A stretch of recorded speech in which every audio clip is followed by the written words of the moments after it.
debo abandonar el cuerpo. ¿Qué forma más preciosa de poder expresar cómo vamos a morir?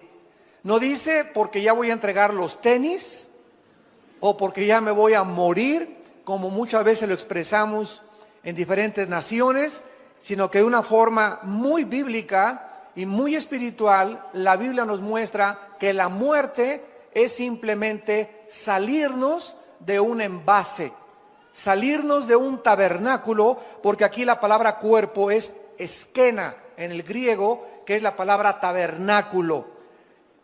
Pedro estaba consciente de dos cosas. En primer lugar, en su primera carta nos habla de los últimos días y que el fin se acerca. Y en su segunda carta se refiere al tiempo que ya le quedaba tan corto de vida. En otras palabras, Pedro nos está diciendo: Dios me ha mostrado que mi vida en este mundo es muy corta. Él sabía que muy pronto el Señor se lo iba a llevar a casa, como a ti también, y como a mí también. Y nuestra vida pasó como el vapor, que aparece y desaparece de repente. Sin embargo, antes de que Pedro abandonara su cuerpo, él nos quiere dejar instrucciones acerca de cómo debemos nosotros prepararnos para los últimos tiempos. Antes de que esto sucediera, el Espíritu Santo le da a Pedro palabras para la iglesia, para el tiempo final. Así pues, en la segunda carta leemos las últimas palabras de un pastor que tal vez estaba agonizando o que ya muy pronto iba a abandonar su cuerpo e iba a dejar a sus ovejas a cargo de otros pastores. Pedro sabía claramente que el mundo no va a entender el mensaje de la palabra de Dios, porque las cartas de la Biblia son para los creyentes, no son para aquellas personas que no son cristianas. Es como si yo voy en la calle y me encuentro una carta que dice: Chencho, ya me fui, te fuiste y me dejaste y te mando para el mandado, etcétera, etcétera. Yo digo, en primer lugar, yo no soy Chencho. En segundo lugar, yo no le entiendo esa carta. Y en segundo lugar, alguien la dejó. Esta carta no es para mí.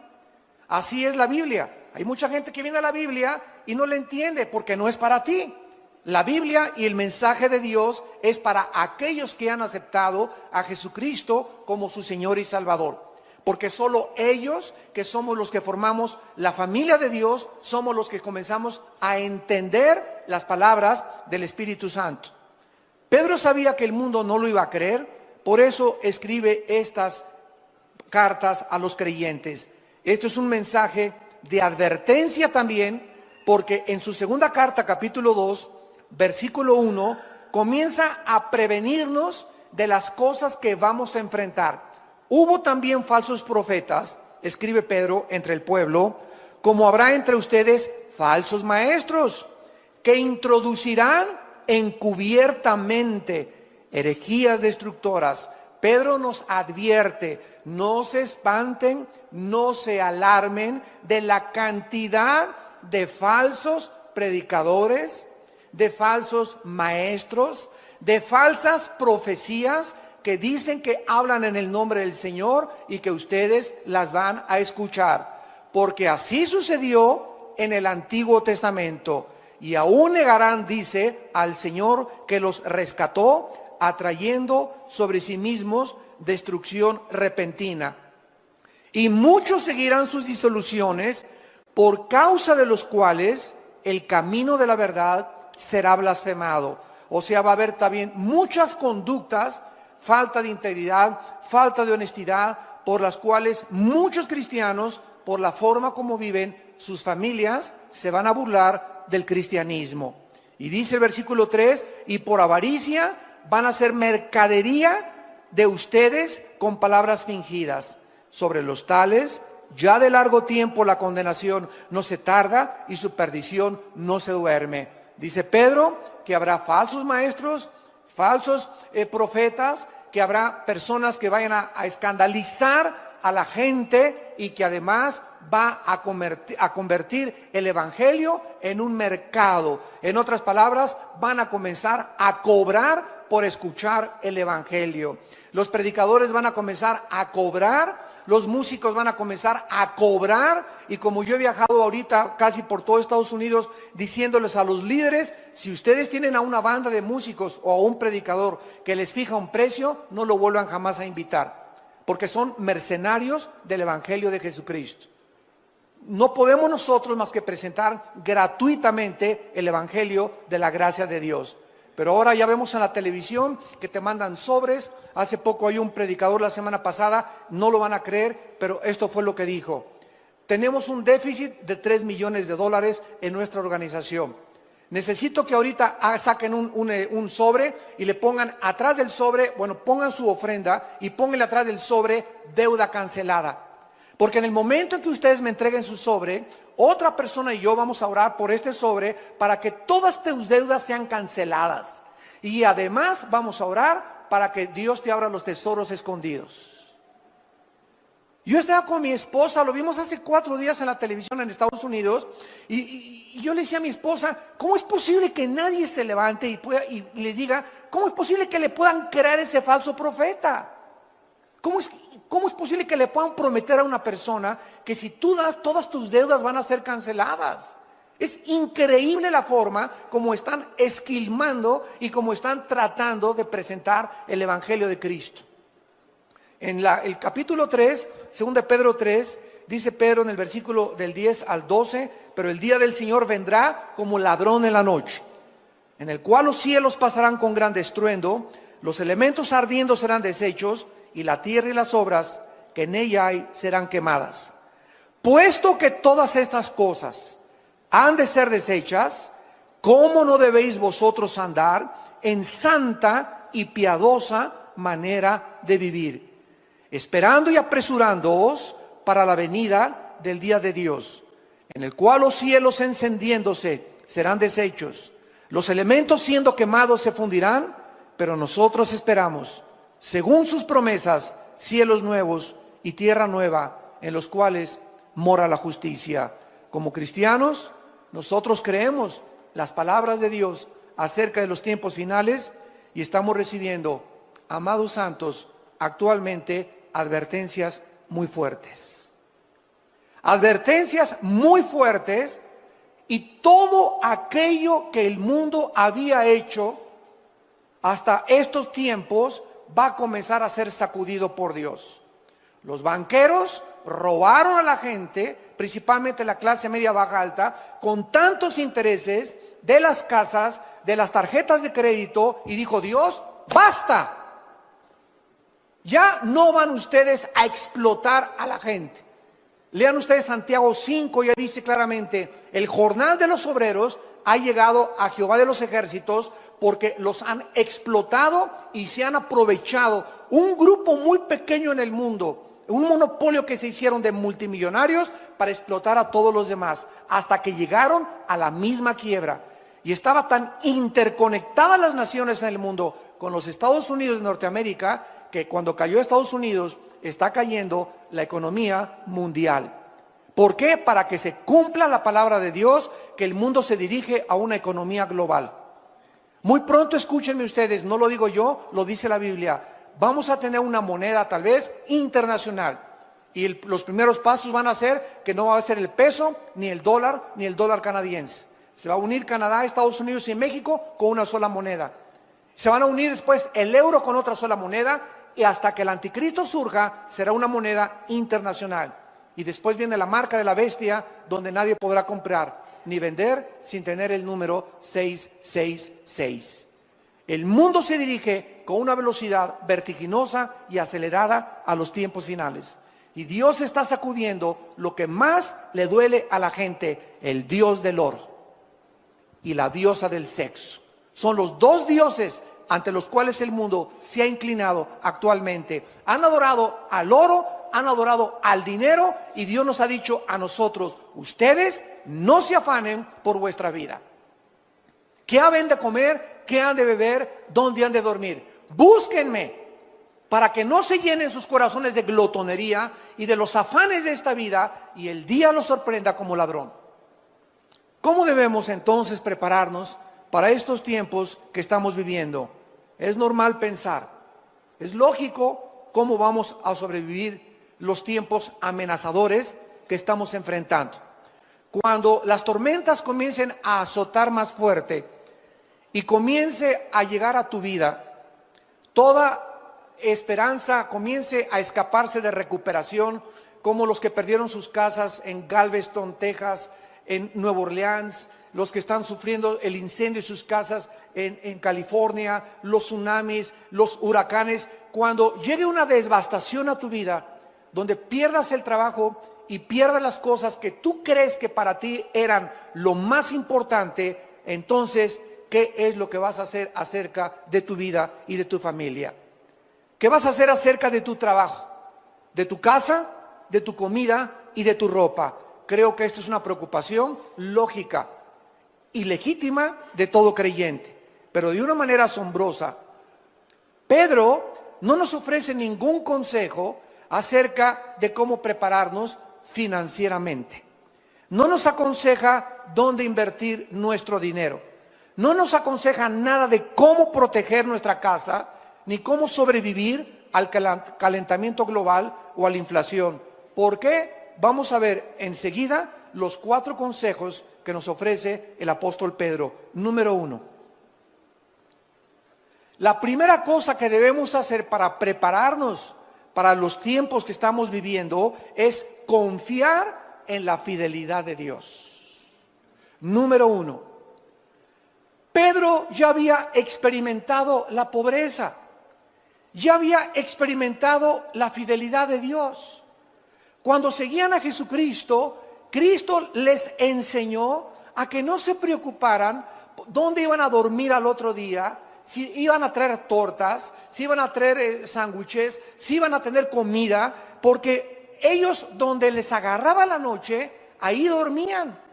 Y donde en la noche les sorprendiera, ahí ponían un cartón, un petate o sobre el pasto, y ahí comenzaron a aprender a despertarse todos los días y a seguir a ese hombre que dijo Jesús: hoy no les va a faltar donde dormir, hoy no te va a faltar el techo, hoy no te va a faltar la comida. Vean ustedes, por ejemplo, en Mateo capítulo 8, versículo 20, que dice la Biblia, Mateo 8:20, Jesús les dijo a los discípulos: las zorras tienen guaridas y las aves de los cielos tienen nidos, mas el Hijo del Hombre no tiene dónde recostar la cabeza. En Mateo capítulo 14, versículo 15 al 21, Mateo 14, del 15 al 21, les dice Jesús: cuando anochecía se acercaron los discípulos y le dijeron a Jesús: el lugar es desierto, la hora ya pasada. Despide a la multitud para que se vayan por las aldeas y compren de comer.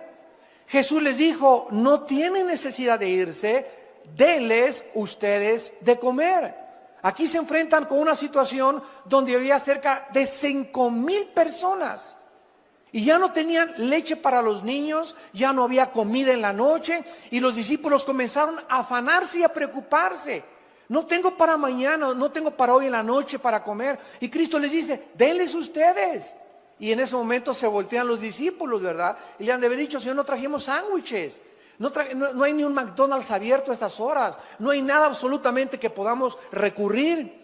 Ellos dijeron: no hay más que 5 peces y 5 panes y 2 peces. Y Cristo dijo: lo poco que tú tienes, escucha este principio, lo poco que tengamos con la bendición de Dios se multiplica.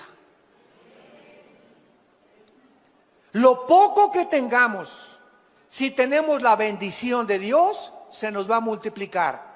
Tráiganme lo poquito que tengan, dijo Jesucristo, y entonces mandó a la gente recostarse sobre la hierba, y tomando los 5 panes y los 2 peces, levantando los ojos al cielo, los bendijo y partió, y dio los panes a los discípulos y los discípulos a la multitud. Esta es la razón por la cual antes de cada alimento, antes de desayunar, antes de comer y antes de cenar, bendice los alimentos en el nombre de Jesús y denle gracias a Dios de los frijolitos refritos, de los totopitos que tienes y tal vez de el vaso de leche que tienes, porque si tú reconoces en lo poco, Padre, gracias porque pudimos desayunar por lo menos esta mañana, pudimos cenar, mis hijos, no tenemos muchas cosas, pero tuvimos para comer. Cuando Dios ve ese corazón agradecido, que lo alabamos y lo bendecimos por lo poco que tenemos, entonces Dios bendice y nos multiplica lo que no tenemos. Pero si nosotros ya comemos como si no lo mereciéramos, en el nombre de Jesús te pido alimentos, guárdanos en el hueco de tu mano, dales a los que no lo tienen, amén. Cómprate una cotorra de África, o un perico, o una grabadora, y comienza a hacer que ese perico, esa grabadora, ore en lugar de ti, porque muchas oraciones de muchos de ustedes caen en la mecánica, comienzan a ser autómatas de Dios, robots de Dios. Ya la oración que dan no es del corazón, ya nomás sacas tu estampita y te echas la presinada también. Tenemos que sentir en el corazón, Padre, gracias por este pollo, gracias por este tibón, gracias por estos cornflakes, gracias por lo que nos das. No perdamos el sentimiento de la gratitud. Es horrible comenzar a vivir creyendo que lo que tenemos no lo merecemos. Gracias por este día, Padre. Gracias porque llegué al aeropuerto, Padre. Gracias porque me guardaste. Gracias por este día, Señor. Nos acostamos con el corazón lleno de gratitud. Y eso es lo que Dios está pidiéndonos. Que no nos olvidemos de que tenemos la vida, estamos respirando y tenemos que comer. En Mateo 17, versículo 24, llegaron a Capernaum. Y vinieron Pedro y los que cobraban las 2 dracmas, Mateo 17, 24. Y le dijeron, vuestro maestro no paga impuestos, o sea, no paga las 2 dracmas. Él dijo, sí. Y al entrar en la casa, Jesús le habló primero diciendo, ¿qué te parece, Simón? Los reyes de la tierra, ¿de quiénes cobran los tributos o los impuestos? ¿De sus hijos o de los extraños? Pedro le respondió, de los extraños. Jesús le dijo, luego los hijos están exentos. Sin embargo, para no ofenderles, ve al mar, echa el anzuelo y el primer pez que saques, tómalo. Y al abrirle la boca, hallarás un estatero, que es una moneda que correspondía a 4 dracmas. Un estatero, tómalo y dáselo por mí y por ti. Cuando ellos necesitaban comer, Dios lo multiplicaba.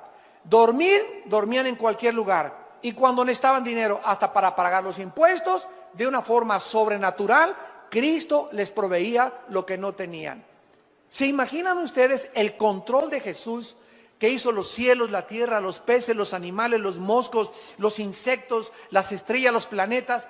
Y cuando viene a esta tierra nos muestra que Él era el que tenía el control del universo, al decirle a Pedro, hay un pez que te va a obedecer. Y el que va a morder el anzuelo trae dentro un dracma que alguien tiró y se lo comió. Cristo sabía aún lo que los peces comían. ¿Y cuál era el pez de los miles que había en el mar de Galilea? Que tenía una moneda en su estómago, en su pancita, para que con esa pagara los impuestos. ¿Tú crees que a ti no te dará Dios lo que tú necesitas si tú se lo pides? Si un hijo le pide a su padre un pan, ¿le daremos una serpiente a nuestro hijo? ¿Cuánto más nosotros, cuando tenemos una necesidad, debemos nosotros de seguir confiando en Dios? Los apóstoles aprendieron a vivir sin dinero y con dinero. Los apóstoles comenzaron a experimentar que Dios es poderoso para nunca dejarnos ni abandonarnos. Sabían lo que significaba dormir bajo las estrellas, sin cama ni almohadas. Siguieron a Jesús sin tener un empleo fijo ni promesas de dinero alguno. Solo eran dueños de la ropa que traían y de las sandalias que traían puestas. Y tú tienes 3 pares de tenis, tienes 2 pares de jeans, tienes 3 camisas, ya vas de gane. Tienes un techo, no estás a la intemperie durmiendo.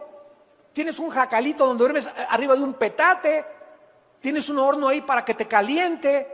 En otras palabras, los discípulos aprendieron a confiar en la provisión diaria de Dios para todas sus necesidades. Esto es lo que nosotros tenemos que aprender. En Filipenses capítulo 4, Filipenses capítulo 4, versículos del 11 al 13, el apóstol Pablo, al igual que Pedro, nos escribe estas palabras. Filipenses 4, del 11 al 13. Y dice el apóstol Pablo: no lo digo porque tenga escasez, pues he aprendido ¿a qué? ¿Cuál es la clave para ser feliz? No es tener dinero, porque si solamente eres feliz cuando tienes dinero, qué miserable vas a ser cuando no lo tengas. La clave de la Biblia es que aprendamos a contentarnos con o sin. Porque si no tienes, estás contento porque no dependes de tu contentamiento si tienes. Porque no toda la vida vamos a tener. Yo recuerdo cuando yo inicié el ministerio en 1979. Me fui casi 4 o 5 años de misionero a la sierra de Guerrero y de Oaxaca. Y durante 3 años anduve en la sierra con los indígenas durmiendo en petates, en casas de adobe, en pueblos de leprosos. No teníamos para comer, comíamos lo que pescaba yo en el mar. Y lo que arrancábamos, los mangos que arrancábamos de los árboles, esa era la comida de mi familia durante 4 o 5 años. Y nunca dejamos de comer mangos, nunca dejamos de comer manzanas, y siempre pescaba algo en el mar para llegar y hacer un pez o 2 peces, y comimos pescado durante 4 o 5 años porque éramos tan pobres que no teníamos. Mi primer coche lo compré hasta 1987, una combi que un hermano me regaló en México. Y andaba en México en las camionetas y en las peceras para acá y para allá, en la lluvia, dando estudios con las iglesias, etcétera, etcétera. No todo lo tenemos hasta ahorita. Pero han pasado 30 años del ministerio y me he dado cuenta que nos usó a nosotros, a Dios, para abrir el camino y para enseñarnos precisamente a que nada nos debe detener. Dios me enseñó y aprendí a contentarme cualquiera que sea mi situación. Si ahora soy pobre, ya no le voy a tener miedo a la pobreza, porque ya sé lo que es ser pobre. Ya aprendí que cuando estaba con Él era contento, y me acuerdo que llegaba a la casa y cantábamos himnos, y con una vela hasta las 3 de la mañana estudiaba teología, porque ni luz teníamos en la cabañita que vivíamos en Acapulco, en una montaña. Entonces yo me río de ver hacia ahí la pobreza, me río porque ya he aprendido a contentarme y no me hace falta que no tener. Y es lo que muchos desgraciadamente no han podido aprender. Crían a sus hijos como niños pirrurations. Y les dan reloj ya a los 12 años y a los 15 años su coche, etcétera, etcétera. Y estamos criando una generación de chavos perruris que no saben lo que es sufrir y no saben lo que es ganarse el pan con el sudor de su frente. Y es cuando nosotros se casan a los 24, 25 años de edad y ya quieren tener su Sony Trinitron, tienen que tener alfombras persas, persianas de Liverpool y de Palacio de Hierro, y quieren tener todo. Y si no lo tienen, se suicidan o roban o se divorcian, porque mi mamá me crió en camas de sábanas de seda. Y comíamos puro caviar y comíamos puro chivo importado.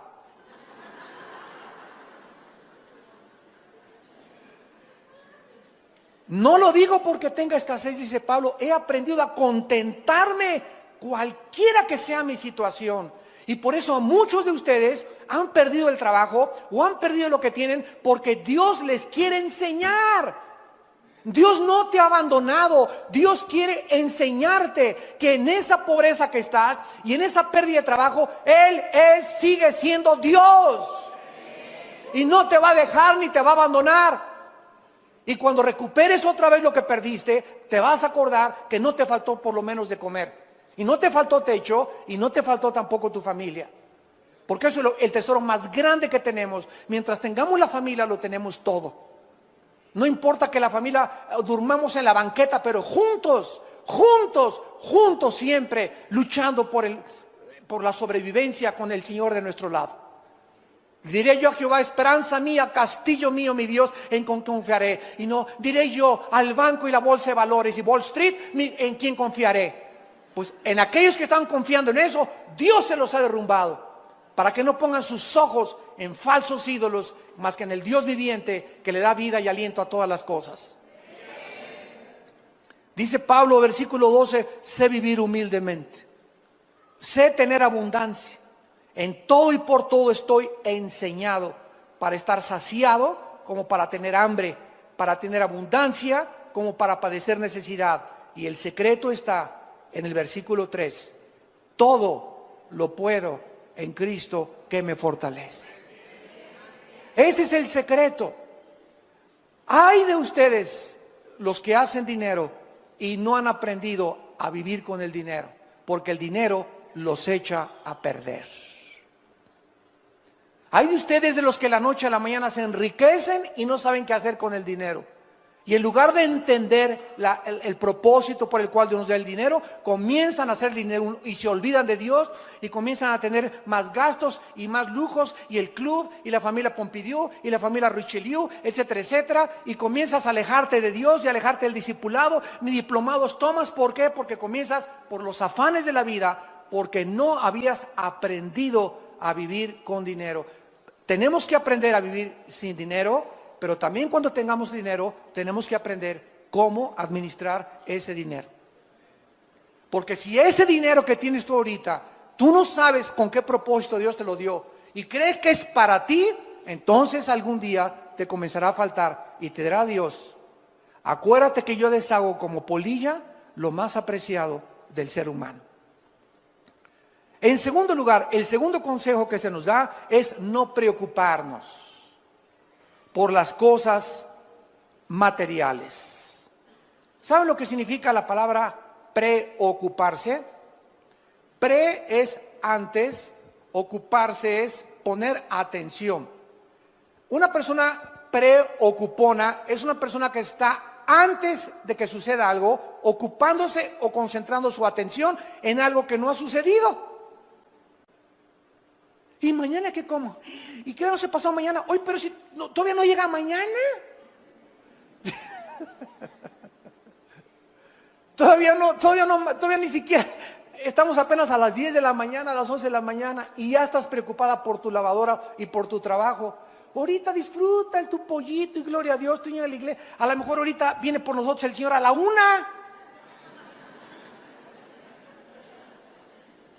La pregunta más importante que Dios nos haría en estos tiempos es la siguiente: ¿qué hay en tu corazón en estos últimos tiempos? ¿Preocupación por el dinero? ¿Por tus inversiones? ¿Por la caída de la bolsa de valores?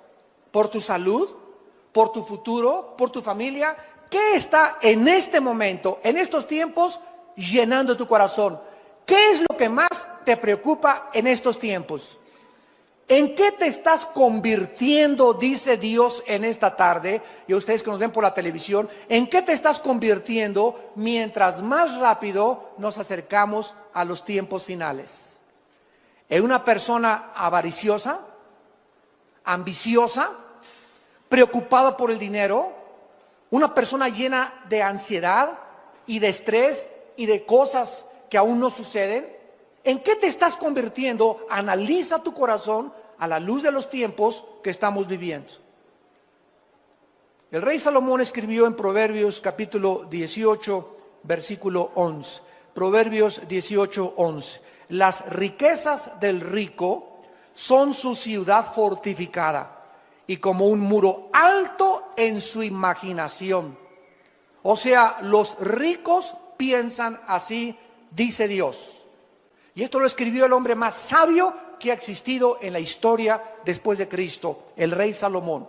Los ricos así piensan: mientras yo tenga 1 millón o 2 millones de dólares, mientras yo tenga 1 o 2 propiedades, mientras sea dueño de una casa, mientras tenga mis inversiones, estoy tranquilo.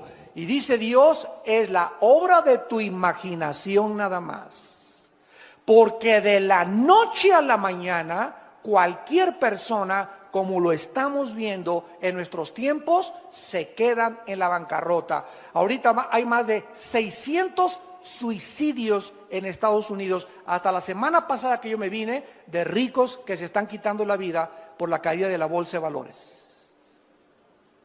Y de personas que habían invertido todo o la mitad de su capital en la bolsa de valores y no tienen absolutamente 1% de probabilidades de recuperación o de repunte. Por la deuda de los más de 3 trillones de dólares que tiene el gobierno federal americano. Se quitan la vida. ¿Por qué? Porque aprendieron a vivir confiados mientras tenían, y cuando no tenían, no tienen propósito ni razón para seguir viviendo. En Proverbios capítulo 23, el rey Salomón continúa dándonos consejos y dice el versículo 4 y 5. Proverbios 23, del 4 al 5. No te afanes por hacerte rico. Sé prudente y desiste. ¿Has de poner tus ojos en las riquezas siendo ningunas? Porque se harán como alas de águila y volarán al cielo en septiembre del 2008. Ese es primera de Armando 2.1. Esto fue escrito hace 3000 años y ante nuestros ojos estamos viendo de qué manera Dios está quitando y derrumbando el becerro de oro.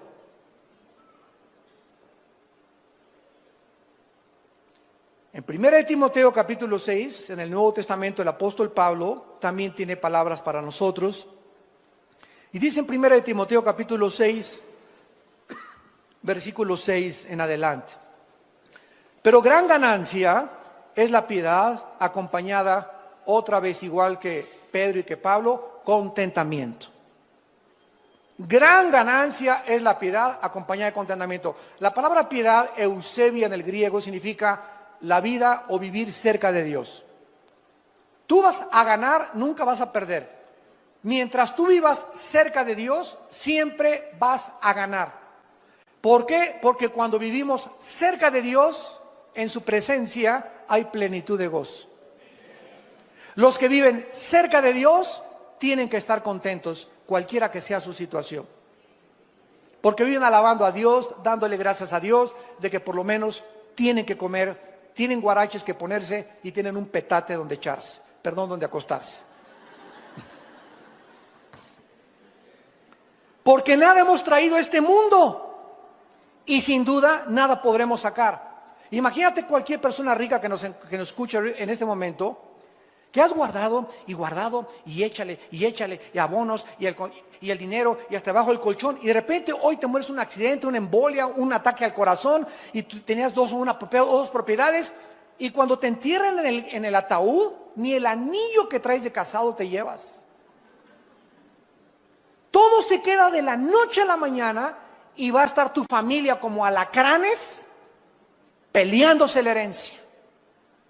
Ahí en el panteón van a comenzar los pleitos ya por ver quién tiene más herencia. Así es el corazón humano. ¿Y para qué lo que guardaste? Lo guardaste. Para que lo heredaran y se convirtiera en maldición en tus hijos y en mucha familia. Así que teniendo sustento y abrigo, estemos contentos por el amor de Dios.